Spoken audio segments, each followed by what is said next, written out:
burqaatiin jaama jiraata aanaa gumbii bordoddi hiini kuni nuti bara hongeedhaan amata meeqasitti miidhamnee jirra amma alhamdulillaahi mootummaan naannoo oromiyaadha muummichi ministeera keenya haa galatoomanii jallisii kana nu hidhanii am rakkoorraa nu baasuudhaaf hedduu galatoonfannaa haa galatoomanii rabbi isaan haa guddisu ilmaan keenyaa nuti abboota isaaniiti ni jaalanna ni gammannaa fi waan isaan dalagan hunda wajjin dalayna faayidaan inni nuu qabu faayidaa guddaadha jallisiin kun efa nuu hidhame kuduraa muduraa oomishne muuza dhaabne shankoora dhaabne kuduraa muduraa oomishne bistituun amma kun abbaay lammaffaadha abbaay lammaffaan asitti nuu hidhamuun guddina aanaa gumbii bordoddee guddina biyya teenyati itti guddanna in jirjiiramna dhalti teenya ni jirjiiramti nulleen haga umrii rabbi nuu kenne itti fayyadamna haa galatoomanii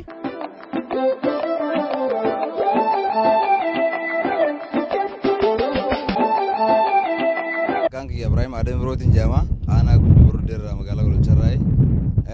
hawaasa naannoo kanatti argamee piroojeektii miidhaa kanarraa fayyadamu barbaadurraay nuti yeroo dhugaara bidubbachuudhaaf gaafa mayini kun hidhamin rakkoo baay'eetu nurra ture rakkoon kan nurra ture san gama duuba laga gugugaa kana keessa ciisaniiti bishaan eegaa turan jechuudha abbootiin keenyaa fi akaakiloonni keenya akayyoonni keenya hundi isaanii jechuudha sababa bishaan irraan ka'e yoo galaanni dhufu bishaan kan akka harkanii itti dammaqanii ka'anii bishaan san maagatatti qabataniif jechuudha arra bishaan san kadhatanii waan duraan iyyataa turanii mootummaa dhufaa dabaratti uwwachaa turaniif arra mootummaan badhaadhina dhufee rakkoo tana nurraa hiikee alhamdulillah arra eebbeessa irratti argamna jechuudha biyya kanatti kan oomishaa turre bishingaa waggaatti tara takkitti oomishamu qofaa jechuudha waggaa takkatti biyya keenya amma aanaa hunda keessaa aanaa gumbii bordee aanaa rakkoon haalan rakkoo beelatiin beekamu jechuudha sababa bishaan dhabaatiif arra immoo gara waggaatti tara sadii oomishuu eegallee jirra jechuudha baranumaa agarree jirra jechuudha inishitiivii qabadii boneedha qonneet irra haamne amma marsaa sadaffaadhaa itti deebisne kunoo irra jira jechuudha midhaan sababa bishaanuma kanaatiin beela hamaan dura ture arra beela san jala walaba baanee inneti abdii horannee jechuudha gaafa mootummaan badhaadhinaa kun laga kana nu hidhee asirratti bishaan kana nu cibsu haalan abdii nutti hore jechuudha jimaadha qabna duraanii jimaan kun bona oomishama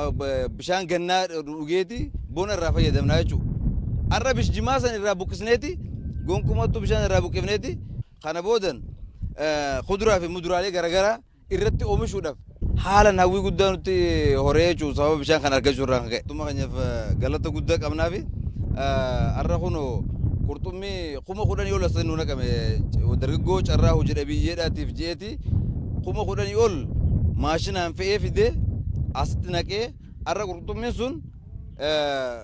ji'a tokko akka malfagaatti ji'a tokko qofa turtii ji'a tokko qofaatiin eeggataa jirti malee kan baatee gabaaf dhiyaattu jechuudha. Eegalamee jira asirratti amma yoo seentee ilaalte qurxummiin ta'uma baastee amma qaltu ta'a re'ee fakkaattonaa jira jechuudha. Guddaa fi onni irraa kan ka'e jechuudha hawwiin keenya haalan gaafa duraa xiyyeef gaafa ammoo bishaan kun isin haa hidhamu akkanaa jedhanii dubbatan akka dhugaan seene lafa keenya irraa akkamitti kaanaa jenneeti mormaa turre jechuudha. Arra immoo gaafa lafti teenya irraa kaanee jirjiiraa lafa sanii fudhannee bishaan kana irratti arginu aboo osoo matuma galeen lafa tabirallee nurraa fuudhanii qullaa hafne ellaan tanamarrattuu ni fayyadamnaa abdii agarree jechuudha abdii guddaa nutti horee jechuudha. Abdii guddaa qabnaa haalan mootummaa keenya mootummaa dhaadhinaa haalan galatoofannaa hedduu nu haa ulfaatanii hedduu haa galatoomanii osoo isaan gara aangoo kanatti dhufuu baatanii rakkoon teenya rakkoon duraa eeggatu waan hin jirreef har'a waan sabni Oromoodha gara aangoo nu dhufee tajaajila kan arganne malee gaafa sabni biraan nu bulchuu miidhaa fi cunqursaa hamaa keessa turre jechuudha.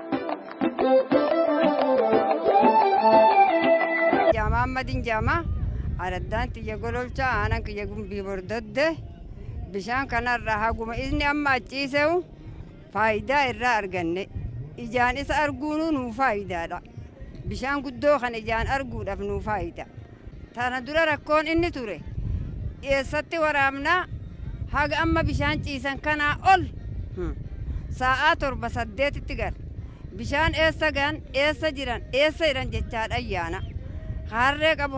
harreen qabne duddatti yeroo hedduu waraabnee turre bishaanuma ijatti garraa inni bishaan ciisu ni iyyannee nuti amma bishaanuma ijatti akka agarru iyyannaan keenya sun nuu deebi'eet bishaan hunoo abbaay fakkaatu kuras nuu ciisan bishaan kanarraa amma uf duraa namni ijatti hagana arge irraa misoomnaa bitti teenya tun gammoojjummaa tanarraa karaa badda'aan jirjiiramnaa ilaa dargaggoon keenya hojii dhabe kun kabaratee barmoota iddutti hambisanii taa'u kun asirratti hoon amma hojii takka nu uumaniif biyya aanaa keenya dhiisi kabiraatuu ni dandayaa har'a bishaan akkanaa argatuudhaaf kana umriidhaan eeguudhaaf nuti warra iyyannaa ture sun har'a alhamdulillaahi rabbil aalamiin jennee gammachuu guddoon nuti dhagamenetu har'a dubartoonni faan keessattu nuti har'a bilisoomne nu nyaachisi jechuudha alhamdulillaahi inna malee ilmaan keenya as keessaa dhiisi godina biraa keessatti bu'aan ergataa bitti tunillee gammoojjummaarra misira taatee shunkurtiin dhaabamtee kuduraaleen dhaabame horsiise bularra asirraa fe'amee biyya biraan misoomsine jechuudha nama karoora keessaa qaba. Seenaa mi'ootaa hulluun naan jedhee anis araddaan tiyya seeratti gololchuma jireenya kiyya gololchuma kuni faayidaan isaa ammaan dura waan rakkoo hammaataa keessa waan turreef amma ifa inni nu jaarame ifa inni kun gartee kan tolfame taate boodan ganaachu jireenya bareedatti isa kanaaf dalennee akka irraa jijjiiramnu hawwiin keenya guddaan kana bakka bareedan duraan bishaan waan qal'aa waan xiqqaadhaa mire hanga muraasaaf yaa'achuudha gizee bona bishaan hin jiru jechuudha amma gannas ni jira bonas waan kuufamee nu taa'uuf bonaa fi ganatti fayyadamna waan ta'eef horiin keenyas waa hundinuu nu fayyada kun kanaaf haala nu fayyadaa kun fuula duralleedhaaf qabee misoomafis waa hundaafu fuula duralleedhaaf kun nu fayyadaan jira jireenya bareedu nurraa jijjiirama kun.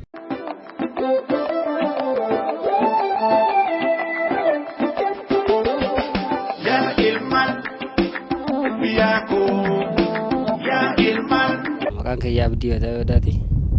jiraata Ardaataa Gumbii dha kana tokkoffarraa amma asii gadi biite waan lafa michooytuu hedduu qabu faayidaa baay'ee nu qaba inni ilaalla jallisii laga qurquraa kana asirraa gadi raaree gadi ilaalchisuun hundi lafti teenya waan taateef haalan baay'ee nu gargaara baay'ee nu qaba fuulduraaf misooma itti misoomnanneeti misooma uummataa sirriitti waan lafa michooytuu waan qabnuuf misooma uummataa fuulduraaf haalan nu qaba inneeti.